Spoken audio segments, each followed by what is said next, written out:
Good evening students. आप सभी को हम क्लास 9 जैक बोर्ड का क्वेश्चन बायोलॉजी का कराने जा रहे हैं। साइंस का अर्थात कह सकते हैं आप साइंस का। उसमें चैप्टर है जीवन की मौलिक इकाई। जीवन की मौलिक इकाई में आप देखेंगे पहला प्रश्न, जीवन की मौलिक इकाई क्या है। जीवन की मौलिक इकाई होती है कोशिका, अर्थात उसे हम परिभाषा में कर सकते हैं शरीर की संरचनात्मक एवं क्रियात्मक इकाई को हम क्या कहते हैं, कोशिका कहते हैं। फिर दूसरा प्रश्न देखेंगे, सर्वप्रथम कोशिका की खोज किसने की थी। सर्वप्रथम कोशिका की खोज रॉबर्ट हुक नामक वैज्ञानिक ने किया था। कौन किया था? रॉबर्ट हुक नामक वैज्ञानिक ने। कोशिका की खोज कब हुई थी? कोशिका की खोज 1665 ईस्वी में हुई थी। सेल कोशिका शब्द की उत्पत्ति सर्वप्रथम किस वैज्ञानिक ने किया था? रॉबर्ट हुक नामक वैज्ञानिक ने किया। कोशिका सिद्धांत का प्रतिपादन किसने किया था? कोशिका सिद्धांत का प्रतिपादन स्लाइडेन और स्वान नामक दो साइंटिस्ट जो है कोशिका सिद्धांत का प्रतिपादन किए थे। इसका ऑप्शन नंबर कौन सही होगा? चौथा। जीवद्रव्य की सर्वप्रथम खोज किसने की थी? तो जीवद्रव्य की खोज सर्वप्रथम पुरकिंजे, यहाँ पुरकांज लिखा है तो इसकी खोज पुरकिंजे कौन किया था? पुरकिंजे नामक साइंटिस्ट ने। तो इसका ऑप्शन कौन सा सही हुआ? ए ऑप्शन सही हुआ। मानव शरीर की सबसे बड़ी कोशिका कौन सी है? तंत्रिका कोशिका। ऑप्शन कौन सा सही हुआ? पहला। कौन सही है? तंत्रिका कोशिका। इसके बाद फिर आता है जीव शरीर की रचनात्मक एवं क्रियात्मक इकाई क्या है? रचनात्मक एवं क्रियात्मक इकाई बेटा कोशिका है। क्या है? पहला ऑप्शन सही होगा। क्या है? पहला ऑप्शन सही होगा। 9वां प्रश्न देखेंगे आप, निम्नलिखित में से कौन जीव कोशिका है? ए कोशिकी है। तो पैरामीशियम हुआ, यूग्लिना हुआ, ये सब क्या है? एक कोशिकी हैं। कवक क्या है? एक कोशिकी से बहुकोशिकी है। आम क्या है? बहुकोशिकी है, यूकैरियोटिक है। अंडाणु, ठीक है। इसके बाद क्या है? सबसे छोटा एक कोशिकीय जीव कौन सा है? सबसे छोटा एक कोशिकीय जीव चौथा ऑप्शन है माइकोप्लाज्मा है, जिसे हम क्या कहते हैं? माइकोप्लाज्मा को PPLO भी कहते हैं। इसके बाद 11वां प्रश्न है, निम्नलिखित में से किस कोशिका का अपना DNA और राइबोसोम होता है? किस कोशिका का अपना DNA और राइबोसोम होता है? ये कौन सा ऑप्शन हुआ? चौथा ऑप्शन हुआ। माइटोकॉन्ड्रिया का अपना DNA होता है, सिंगल स्टैंडर्ड DNA होता है, और क्या होता है? अपना राइबोसोम होता है, ठीक है। और 70S प्रकार का राइबोसोम पाया जाता है। कौन सा प्रकार का? 70S प्रकार। तो इसका ऑप्शन कौन सा हुआ? चौथा हुआ। फिर कोशिका का ऊर्जा गृह या पावर हाउस किसे कहते हैं? माइटोकॉन्ड्रिया को। तो ऑप्शन कौन सा सही हुआ? पहला ऑप्शन। आत्महत्या का थैला कहलाता है, आत्महत्या का थैला लाइसोसोम को कहते हैं। इसे और क्या कहते हैं? Suicidal bag. इसे क्या कहते हैं? सुसाइडल बैग भी कहते हैं। इसके बाद कौन सा कोशिकांग पाचक थैली कहलाता है? वही कौन? लाइसोसोम पाचक थैली या सुसाइडल बैग, ठीक है। इसके बाद अगला प्रश्न हम देखते हैं।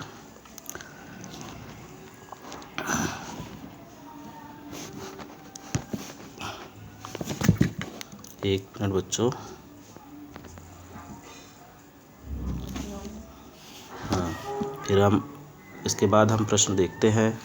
15वां प्रश्न देखते हैं। एक मिनट, इसे सब हम इरेज करते हैं, सब इरेज करते हैं। एक मिनट इरेज करते हैं। इसके बाद 15वां प्रश्न हम आप देखेंगे, पादप कोशिका का रसोई घर किसे कहा जाता है? पादप कोशिका का रसोई घर किसे कहा जाता है?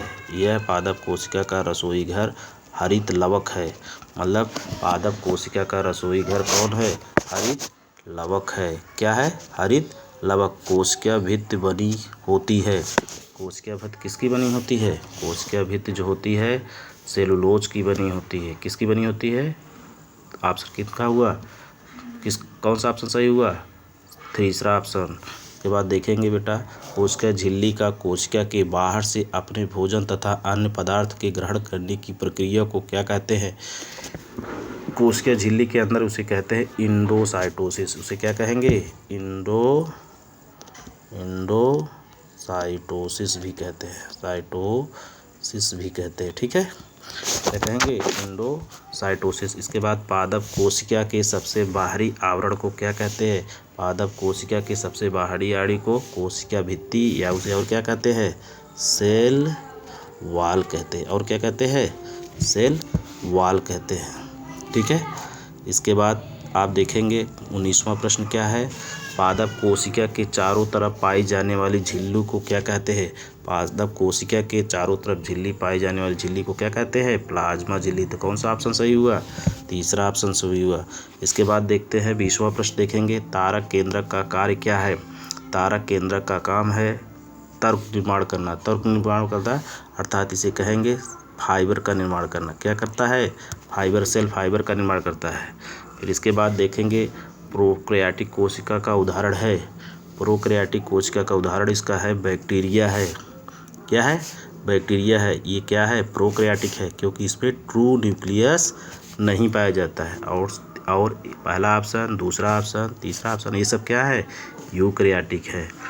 इसके बाद देखते हैं 22वां प्रश्न, झिल्ली जीवात जनन की प्रक्रिया कहाँ होती है, अंततः जब भी जालिका में होती है। अर्धसूत्री विभाजन में संतति कोशिकाओं की संख्या क्या होती है, अर्धसूत्री विभाजन में संतति कोशिकाओं की संख्या 4 होती है। कितनी होती है, 4 होती है। मतलब अर्धसूत्री केंद्रक में पाए जाते हैं, केंद्रक में क्या पाए जाते हैं, केंद्रक में क्रोमोसोम पाए जाते हैं अर्थात इसे हम क्या कहेंगे, गुणसूत्र पाए जाते हैं। पादप कोशिका का कौन सा भाग निर्जीव होता है, पादप कोशिका का कौन सा भाग, कोशिका भित्ति निर्जीव होती है। इसका कौन सा ऑप्शन सही हुआ, पहला ऑप्शन। तारक काय पाया जाता है, तारक काय का मतलब सेंट्रियोल कहाँ पाया जाता है, कोशिका द्रव्य में। ठीक है। इसके बाद कहा जाता है वर्णात्मक पारगम झिल्ली किसे कहते हैं, वर्णात्मक पारगम झिल्ली कोशिका को कहते हैं। इसका ऑप्शन क्या, कोशिका झिल्ली को कहते हैं। इसका ऑप्शन कौन हुआ बेटा, तीसरा। इसके बाद देखेंगे पीले, नारंगी अथवा लाल रंग के रंजकों में कौन सा पदार्थ पाया जाता है, पीले, नारंगी और क्या पाया जाता है, कैरोटीन पाया जाता है। इसका ऑप्शन कौन सा हुआ, तीसरा सही हुआ। इसके बाद एक कोश की जीव, हम इसके बाद देखते हैं बेटा, एक कोश की जीव नहीं है। क्या प्रश्न पूछ रहा है, एक कोश की जीव नहीं है, कवक एक कोश की नहीं, यूग्लिना, अमीबा, जीवाणु सब क्या है, एक कोशित। इसका ऑप्शन कौन सा सही हुआ, चौथा ऑप्शन, जीव। इसके बाद देखेंगे 30वां क्वेश्चन देखेंगे, कोशिका के अंदर प्रोटीन का संश्लेषण कहाँ होता है, प्रोटीन संश्लेषण कहाँ होता है, राइबोसोम में। तो इसका ऑप्शन कौन सा सही हुआ, तीसरा।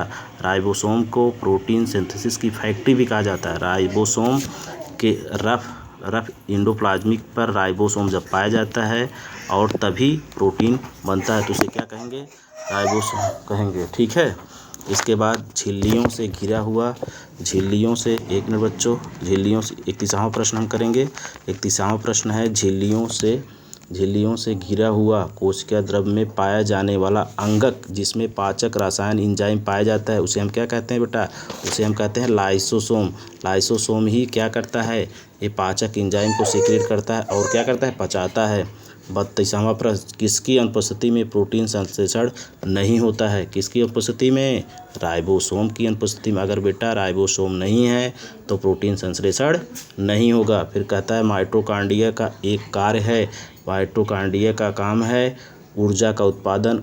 क्या काम है, ऊर्जा का उत्पादन। इसे माइटोकॉन्ड्रिया को क्या कहते हैं, ऊर्जा का पावर हाउस। तो इसका ऑप्शन कौन सही हुआ, पहला। इलेक्ट्रॉन सूक्ष्मदर्शी का अधिकतम आवर्धन क्षमता होती है, तो ये 2 मतलब इसकी आवर्धन क्षमता होती है 2 लाख यक्स यूनिट उसका होता है। इसके बाद कहते हैं 35वां की, कोशिका के किस अंगक में एटीपी बनता है, कोशिका के में माइटोकॉन्ड्रिया में क्या होता है, एटीपी बनता है। इसके बाद हम 36वां प्रश्न देखेंगे।